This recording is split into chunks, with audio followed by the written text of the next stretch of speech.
Represents Virginia's 10th district. He's been vocal on issues of public safety, veterans care, and local governance. Today, he's sharing some thoughts on some big stories we've been following this morning, including the recent shooting of Charlie Kirk. Congressman, first, we want to get your reaction, though, to this shooting. They've labeled it a politically motivated shooting. Just your reaction to this extreme violence. I mean, it's absolutely horrific. There's no place for it in our country, in our world.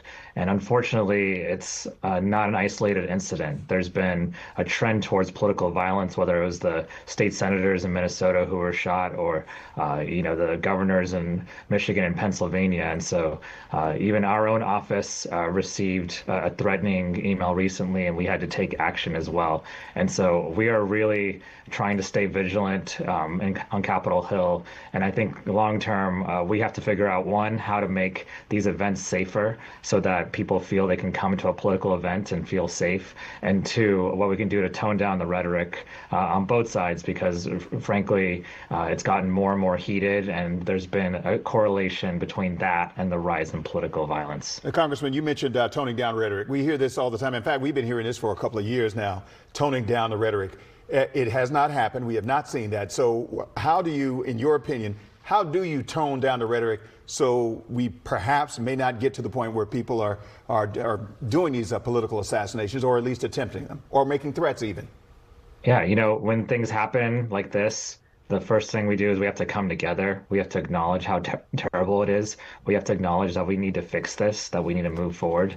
I think, sometimes there's a tendency to be very angry at the other side for things that are happening, and, take that very, very personally to where, there's very negative and harmful things said about the other side. And so, I know, I debate Republicans all the time in Congress. I know they don't agree with some of the stuff I do, but in the end, we try to come together and see the humanity in each other. And so we in Congress and other elected officials and public figures have to be a good example. And then we have to bring our communities together and be uniters rather than dividers, especially in times like these. Let's talk about what you are proposing, pushing for the 9/11 first responders, as far as and service members who reported for duty at the Pentagon on that awful day. Why do this? Yeah, a lot of people know all about those who passed, as well as the first responders who were affected. Many people don't realize that many service members came to the Pentagon the next day and were exposed to toxins and asbestos and other really harmful things that ended up giving them chronic health conditions. And so, they served our country well. They showed up even in a very devastating time. They shouldn't have to pay the price health-wise. And so I want to make sure that those kinds of chronic illnesses that are results of what happened on 9/11 are covered and that they are taken care of, because they deserve the best, and especially given what happened and how they bravely came the next day and reported for duty. All right, let's real quick address this issue. We're talking about what's going on in D.C., in Washington, D.C., with the federal takeover. Your reaction to this, Virginia's right across the border. We know that.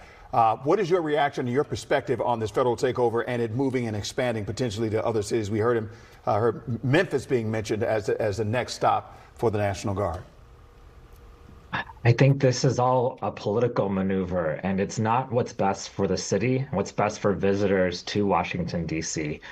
Yes, there's crime. Crime was going down, but the real problem was crime prevention programs were not being fully funded by Congress, and even the police force wasn't being fully funded. We needed to fully fund, and still haven't funded, DC's budget. That's a much better, more efficient, more cost-effective way to address crime in DC, rather than sending the National Guard. And now they have legislation that they brought to my oversight committee about wanting line item veto power over all of DC's legislation. We're going to have individual members of Congress with more power than the mayor's office. And so I think this is wrong. It's overreach. And, I'm someone who supported statehood, but we don't even need to get there in order to just simply agree that we need to fully fund DC's budget and give it some level of autonomy so that the DC City Council can do its job.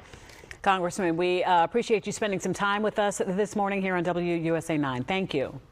Thank you. All right.